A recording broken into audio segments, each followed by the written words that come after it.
Muy buenos días, ya salió el informe del Fondo Monetario Internacional con sus nuevos pronósticos, los de junio respecto de abril, y lo que hay es un gran deterioro en esas perspectivas para la economía global. Estoy platicando a esta hora con Augusto de la Torre sobre este tema, execonomista jefe para América Latina del Banco Mundial, hoy catedrático en la Universidad de Columbia. ¿Cómo ves estos pronósticos, mi querido Augusto? Gabriela, muchas gracias por la invitación. Mira, es asombroso lo que está pasando. No creo que en los últimos 50 años de vida del Fondo Monetario haya habido una instancia en la que se revisan hacia la baja de manera tan violenta las proyecciones de la economía global. Desde abril hasta acá, solo 3 meses han sido suficientes para que el Fondo Monetario reduzca su proyección de crecimiento para el 2020 en casi 4 puntos porcentuales para algunos países del mundo. Mira tú, ahora el Fondo Monetario está pensando o está proyectando que el mundo se va a contraer en casi 5%. Que Europa, la gran Europa del oeste, va a contraerse en más de 10%. Y que América Latina, la economía de América Latina también va a sufrir una contracción del orden del 10%. Está el Fondo Monetario anticipando que el comercio global se contrae en 12%. Estamos hablando de magnitudes que son casi 2 veces las que experimentamos en el 2009 en la gran crisis global. Creo que es una situación sin precedente que además está rodeada de mucha incertidumbre para el año 2021. Todo lo que hablemos del 2021, la verdad es que es una adivinanza porque depende mucho de qué va a pasar con la situación de salud pública. Por supuesto, y en la conferencia de prensa, el economista jefe del FMI, Gita Gopinath, decía que si hay una segunda ola de casos de COVID-19 y que ameriten estas nuevas restricciones como las que vivimos a principios de año, en marzo, pues el crecimiento en 2021 sería de cero, Augusto, de cero. Evidentemente es una situación inédita. ¿Y sabes qué me llamó la atención? Que muy arriba en el texto del Fondo Monetario de ese documento habla de las cuestiones sociales, de la pobreza, la desigualdad, de niños con capacidad y potencial de ingresos futuros reducida por toda esta suspensión de clases. Serio, serio lo que toca al colapso económico y su efecto en términos sociales. En efecto, lo que tenemos es una especie de tormenta perfecta que se inicia con problemas de salud pública, se convierte en una crisis económica, la crisis económica se derrama hacia una crisis social y ojalá no se convierta en una gran crisis política a nivel global. Los indicadores socioeconómicos en el mundo se van a empeorar y en los países emergentes se van a empeorar aún más, en todas las dimensiones. Primero tienes ya las fatalidades de las muertes. Estamos hablando ya de millones de fallecidos en el mundo y el impacto que eso tiene sobre las familias, la psicología, los ingresos de los hogares. Luego tienes el problema de que las pérdidas de ingresos son mucho más violentas en los deciles y en los quintiles más bajos de la población. Ahí es donde se reducen los ingresos, ahí es donde aumenta la pobreza y ahí es donde cae en relación a los ricos el problema del ingreso y la desigualdad aumenta. De manera que tenemos, además de eso, todo el tema de la formación de los niños, la educación, la vida familiar normal, la manera como los niños aprenden a relacionarse con el mundo, todo esto está perturbado de manera muy significativa. Yo creo que las consecuencias de lo que nos está pasando todavía no las anticipamos con claridad, pero creo que son mucho más graves de lo que nunca nos imaginamos. Oye, ya que tocaste nuestro continente, aunque solo tenemos los dos países hoy, Brasil y México, mencionados en esa tabla, y mañana tendremos el resto.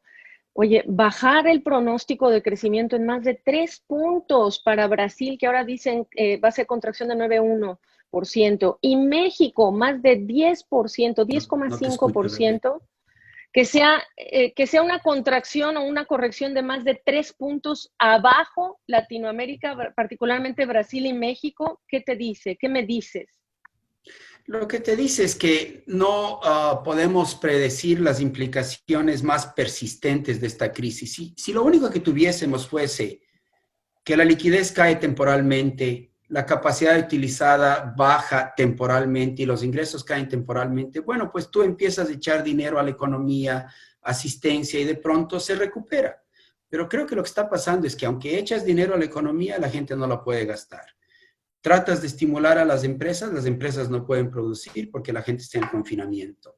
Y luego tú tratas de que la situación sea temporal y a lo mejor empiezan a aparecer consecuencias permanentes y las empresas ya no pueden reinventarse, ya no pueden reconfigurarse, ya no pueden volver a su situación normal.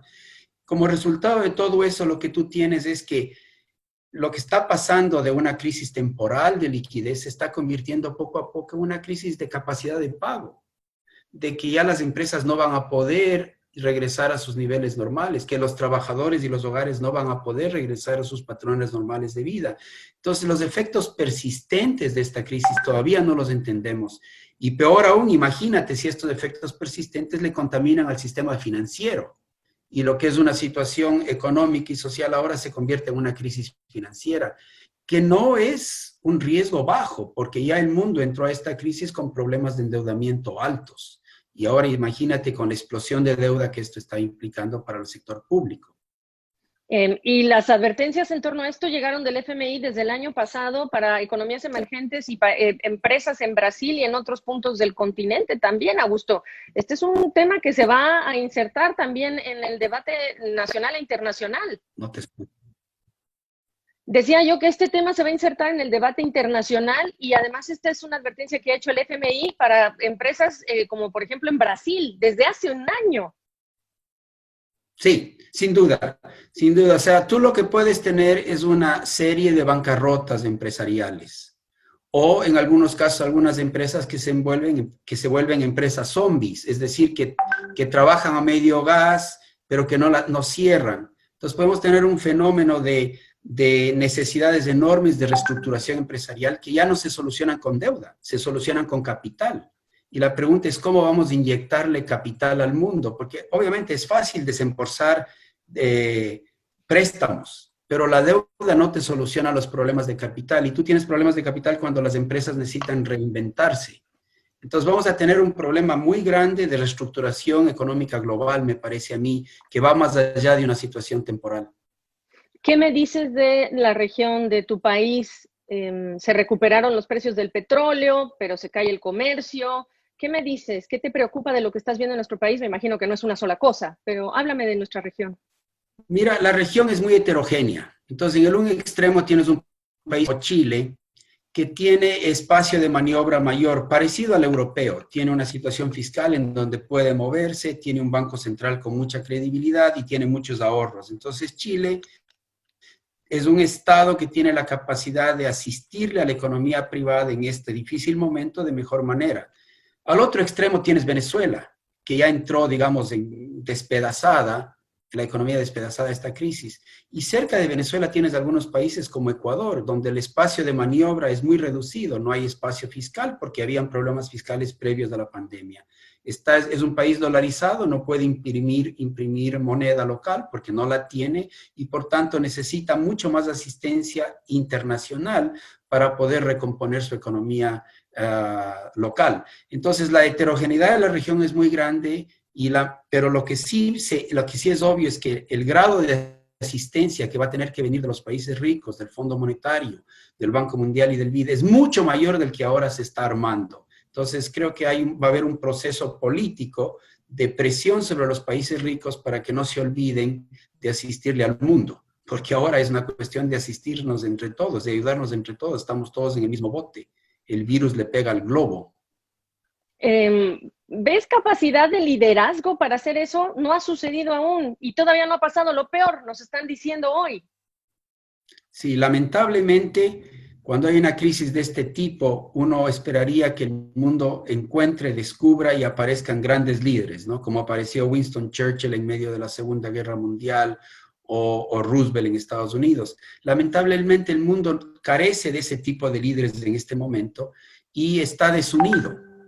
El país que más debería liderar al mundo, que es el gran Estados Unidos, está muy dividido internamente con problemas ideológicos y políticos. Entonces, la falta de liderazgo en el mundo es ponerle más peso a la situación que ya existe. Yo espero que en América Latina empecemos a encontrar caminos colectivamente. Cada país está pensando por separado, viéndose a sí mismo y sus problemas. Pero aquí hay un problema adicional de coordinación internacional, porque el mundo necesita asistirse a sí mismo de manera coordinada. Oye, pero ¿y la ideología? Porque cuando no estamos hablando de que la aguja se mueve a la izquierda, que se mueve a la derecha, encuentras capacidad de los líderes de agachar la cabeza y decir, voy en un acto de humildad, decir, me voy a olvidar de mis prioridades y en vista de que el paciente se me puede morir, voy a pensar de otra forma.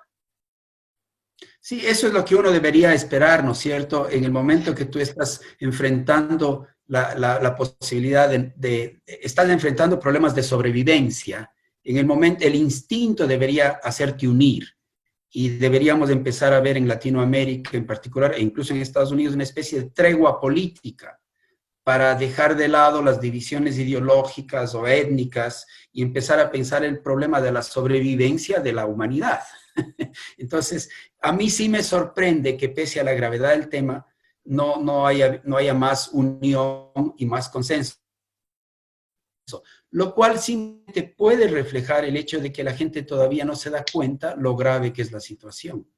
Como no se da cuenta totalmente, quiero cerrar esta conversación contigo dándole el mensaje que crees que necesita escuchar el ciudadano latinoamericano, las autoridades, y además de ese mensaje, dime, ¿qué tiene que estar pasando ya en nuestra región? Hay muchas cosas, desde articular a nivel interministerial en las cuestiones del tema de los alimentos, como lo hablé con Máximo Torero de la FAO, desde articular toda una conversación en torno al problema de deuda que tienen los países o que van a enfrentar y el sistema financiero. O sea, yo sé que hay mucho, pero ¿cuál es tu mensaje y cuál es esa lista de tareas con la que nos dejas?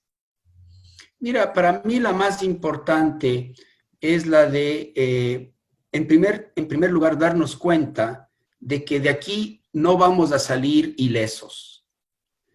Entonces, que como hay una contracción de la actividad económica general, tú necesitas distribuir los sacrificios y los costos. Y tienes que hacerlo de una manera equitativa, que se perciba y que sea en realidad equitativa. Eso requiere mucha pedagogía política, requiere que los gobiernos, o sea, los gobiernos necesitan explicarle a la población y la población necesita entender que no puede volver que ya no hay la normalidad pasada. Entonces, que todos tenemos que aceptar un grado mínimo de sacrificios. Por ejemplo, en América Latina vamos a necesitar que trabajadores, accionistas, gerentes, proveedores, acreedores, de alguna manera todos colaboren y hagan sacrificios compartidos para que las empresas puedan reinventarse y regresar a la normalidad. La simple asistencia del Estado no va a ser suficiente. Vas a necesitar acuerdos de distribución de sacrificios al interior de la sociedad. Y eso no pasa fácilmente a menos que haya una explicación clara y que la gente piense que no le cae todo a un solo grupo de la sociedad. O sea, los trabajadores tienen que apoyar el hombro para que los informales puedan trabajar. Los formales tienen que darse cuenta que necesitan hacer sacrificios más fuertes para que el informal pueda entrar a trabajar. Los empresarios van a tener que hacer sacrificios en sus ganancias. Los bancos van a tener que tratar de ayudar a las empresas. El Estado va a tener que facilitar la reestructuración empresarial. Y acuérdate, en América Latina no tenemos el Chapter 11 que tienen los norteamericanos. Entonces, nuestras empresas les toma mucho más tiempo reinvertirse y reestructurarse. Entonces, vamos a tener que en el camino ir cambiando estos marcos para que nuestra economía encuentre un camino de crecimiento que va a necesitar mucho de reinversión. Muchas empresas van a tener que cerrar, nuevas van a tener que aparecer, los trabajadores van a tener que mudarse de una empresa a otra y todo eso causa mucha tensión social que va a necesitar pedagogía, entendimiento común, mucha más cooperación y mucho más consenso político del que somos capaces aparentemente, pero no nos va a tocar más que encontrar el camino de la solidaridad. Wow, no es para menos que tengamos a Augusto de la Torre en un día como hoy para decirnos qué significa lo que dice el Fondo Monetario y lo que hay que hacer. Casi me estás diciendo, me hiciste pensar, esas conquistas pasadas de sindicatos y de compañías, etcétera, y de la historia, se tienen que borrar, porque si no vamos a perder agilidad. Te perdí, Gaby. Yo todavía te oigo, ¿me escuchas? ¿Me escuchas? Sí, Para te cerrar, perdí la última pregunta. no, te decía yo que vamos a tener que olvidarnos de esas conquistas pasadas porque vamos a perder agilidad en esto que es adaptarse, por lo que me estás diciendo, ¿no? Sí, yo creo que la virtud más grande de las sociedades en este momento es la capacidad de adaptación, la capacidad de entender que, que el futuro es incierto, que nos toca hacer camino al andar. Y eso va a requerir que especialmente en sociedades con tanta informalidad como la que nosotros tenemos, la voz del trabajador informal no se escucha.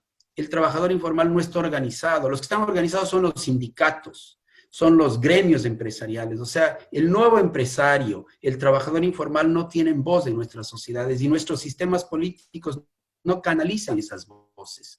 Nos va a tocar encontrar maneras de entender que ahí es donde está el dolor, no en los que están ya sindicalizados, no en los grandes gremios. El dolor está afuera. Y esa voz tiene que de alguna manera encontrar representación y encontrar cabida, porque la sociedad necesita tender la mano a ese lado de la economía para reconstruir una nueva economía, que no va a ser fácil, ¿no? Porque yo pienso que va a haber muchas empresas que van a tener que quebrar y por tanto vamos a tener que dejar que se abra espacio para nuevas empresas y nueva generación de empleo.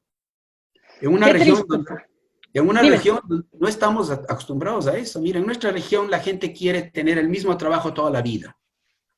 Y las leyes se escriben para proteger el puesto de trabajo en lugar de protegerle al trabajador.